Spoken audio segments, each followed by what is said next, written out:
नमस्कार, मी सुमित शंकर सावंत आणि तुम्ही पाहताय TV9 मराठी। या बातमीपत्रात 50 महत्त्वाच्या बातम्यांचा आपण वेगवान आढावा घेऊयात। मुख्यमंत्री शिंदे आज वाशिम दौऱ्यावर बाळासाहेब ठाकरे शेतकरी प्रशिक्षण भवनाचं लोकार्पण करणार, तसंच शिवरायांच्या पुतळ्याचं अनावरण सोहळा आणि महिला मेळाव्याचंही आयोजन। JP नड्डांच्या उपस्थितीत आज नागपुरात भाजप युवा मोर्चाचं राष्ट्रीय महासंमेलन। फडणवीस आणि बावनकुळे उपस्थित राहतील। लोकसभा निवडणुकीच्या दृष्टीने भाजपकडून मोर्चे बांधणे। शिरूरच्या मांडवळगड मराठा इथं अजित पवारांची सभा। अजितदादांच्या सभेची जोरदार तयारी। आजच्या सभेतून अजित पवार अमोल कोल्हेंना लक्ष्य करण्याची शक्यता। सुप्रिया सुळेंसोबत मवियाच्या मेळाव्याला संग्राम थोपटेंची उपस्थिती। पुढील काळात मवियासोबतच काम करणार असल्याचं थोपटेंचं स्पष्टीकरण। शिक्षण मंत्री दीपक केसरकरांना आंबोलीतील संतप्त महिलांचा घेराव। वन परिसरातील अनधिकृत बांधकामांच्या मुद्द्यावरून ग्रामस्थ आक्रमक। 18 दिवसांपासून ग्रामस्थांचं उपोषण। शिवाजी आढळराव पाटील आणि राज्याचे सहकार मंत्री दिलीप वळसे पाटलांचा एकाच वाहनात प्रवास। शिरूर मतदारसंघात चर्चेला उधाण। राष्ट्रवादी काँग्रेसकडून आढळराव पाटील शिरूर लोकसभा लढवण्याची शक्यता। पुणे मार्केट यार्डमध्ये पालेभाज्यांची आवक वाढलेली आहे। कोथिंबीर, मेथीसह इतर पालेभाज्यांच्या दरात घट, तर अन्य फळभाज्यांचे दर स्थिर असल्याची व्यापाऱ्यांची माहिती। धुळे जिल्ह्याच्या शिरपूर तालुक्यातील 28 गावातील 844 शेतकऱ्यांचं अवकाळीमुळे अतोनात नुकसान झालंय। आमदार काशीराम पवारांकडून नुकसानग्रस्त भागाची पाहणी करण्यात आली। देशात गहू उत्पादनाचा आलेख चढता। यंदाच्या रब्बी हंगामात गव्हाचे उत्पादन 1140 लाख टनवर जाण्याचा केंद्रीय कृषी मंत्र्यांचा अंदाज। नंदुरबार जिल्ह्यातील शहादा बाजार समितीत हरभऱ्याला 10,600चा भाव। आवक वाढल्यानंतर भाव स्थिर राहण्याची शेतकऱ्यांची अपेक्षा। परभणीत गायरान जमीनधारकांचं मागील 5 दिवसांपासून आंदोलन सुरू। एका आंदोलनकर्त्याची तब्येत खालावली। विविध मागण्यांवरून ग्रामस्थ आक्रमक। धुळे जिल्ह्याच्या शिंदखेडा तालुक्यासाठी 86 कोटींचं अनुदान मंजूर। तालुक्यातील 67,492 शेतकऱ्यांना लाभ मिळणार आहे। आमदार जयकुमार रावळ यांची माहिती। धुळे तालुक्यातील 18 पाणीपुरवठा योजना बैठक होत नसल्यानं रखडल्यात, त्यामुळे तातडीनं बैठक घ्या। आमदार कुणाल पाटलांची पाणीपुरवठा मंत्र्यांकडे मागणी। समृद्धी महामार्गाचा तिसरा टप्पा आजपासून सुरू होणार। भरवीर ते इगतपुरीचा 25 किलोमीटर टप्प्याचं काम पूर्ण। 600 किलोमीटर लांबीचे 2 टप्पे याआधीच सुरू। रत्नागिरीतील नवीन जेट्टीचं काम तात्काळ थांबवण्याचे केंद्रीय पुरातत्व विभागाचे आदेश। जयगड किल्ल्याच्या बुरुजाला तडे गेल्याचे आरोप झाल्याने पुरातत्व विभागाकडून दखल। नंदुरबारमधील तळोदा ते खेतिया या महामार्गाचं काम सुरू असून तापी नदीवरील पुलाचं काम संथ गतीनं सुरू। जुन्या पुलाची अवस्था दयनीय झाली असल्यानं लवकरात लवकर नवीन पूल सुरू करण्याची प्रवाशांची मागणी आहे। देवेंद्र फडणवीसांच्या कार्यकर्त्यांकडून माझ्यावर हल्ल्याचा डाव। जरांगे पाटलांचा फडणवीसांवर गंभीर आरोप।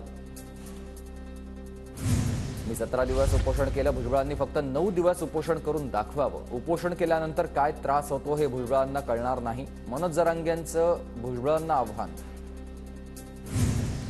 हिंगोली लोकसभेचे ठाकरे गटाकडून संभाव्य उमेदवार नागेश पाटील आष्टीकरांसमोर। मराठा आंदोलकांची घोषणाबाजी। सगळे सोयऱ्याची मागणी पूर्ण होईपर्यंत गावात न येण्याचं आवाहन। परभणीत बेरोजगार युवकांसाठी महारोजगार मेळाव्याचं आयोजन। जिल्ह्यातील गरजू बेरोजगारांना खासगी क्षेत्रात नोकरीची संधी।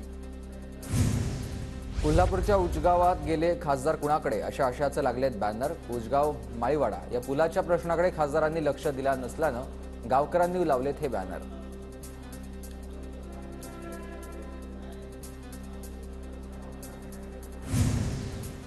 आचारसंहिता लागण्याआधी लोकप्रतिनिधींकडून विकास कामांचा सपाटा। भाजप आमदार मेघना बोर्डीकर यांच्या विकास निधीतून परभणीत विकास कामांचं उद्घाटन।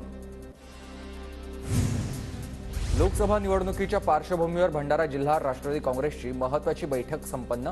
बैठकीला प्रमुख पदाधिकारी आणि कार्यकर्त्यांची उपस्थिती। पुणे महानगरपालिकेची थकबाकी वसुलीसाठी कर आकारणी मोहीम। महानगरपालिका हद्दीत समाविष्ट झालेल्या 39 गावांमधली मिळकतधारकांना आता तिप्पट कर आकारणी लावण्यात आली। धुळे जिल्ह्यात वीज वितरण कंपनीचे ग्राहकांकडे 500 कोटींची वीज बिल थकबाकी। घरगुती ग्राहकांकडे आता 20 कोटी तर सर्वाधिक थकबाकी कृषी पंप धारकांकडे. थकबाकी भरा अन्यथा पुरवठा खंडित करण्याचा महावितरणचा निर्णय आहे.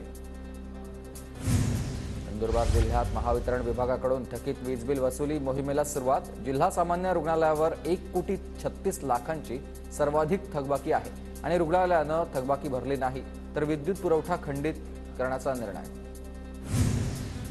रत्नागिरी जिल्ह्यातील उंबर्लेमध्ये आढळले 10,000 वर्षापूर्वीचे कातळ शिल्प. मात्र कातळ शिल्पावरील एलियन सदृश्य चित्रांमुळे रंगल्या चर्चा. मध्य रेल्वेच्या पुणे विभागाची फुकट्या प्रवाशांवर कारवाईची मोहीम तीव्र. फेब्रुवारी महिन्यामध्ये 22,000हून अधिक प्रवाशांवर रेल्वेची दंडात्मक कारवाई. पुणे रेल्वे विभागाकडून रेकॉर्ड ब्रेक दंड वसुली.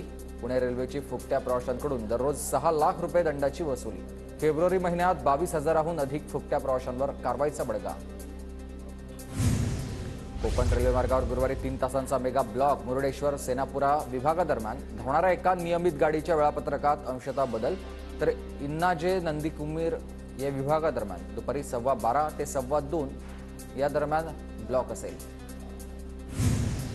नंदुरबार जिल्ह्यात आजपासून पासपोर्ट कार्यालय सुरू होणार. मंत्री विजयकुमार गावित आणि खासदार हिना गावितांच्या हस्ते कार्यालयाचं उद्घाटन होणार.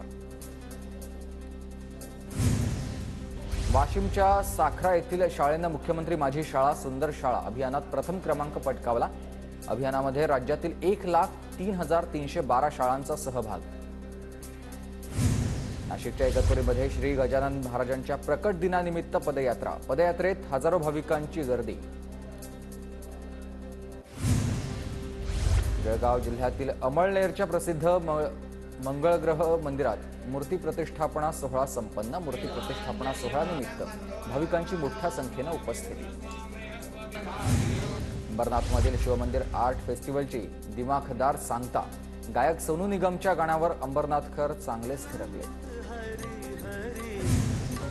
चंद्रपूरच्या ताडोबा महोत्सवात पहिल्या महाराष्ट्र वनभूषण पुरस्काराचं वितरण. धुळ्याच्या साक्री तालुक्यातील बारीपाडामधील चैत्राम पवार यांना हा पुरस्कार प्रदान.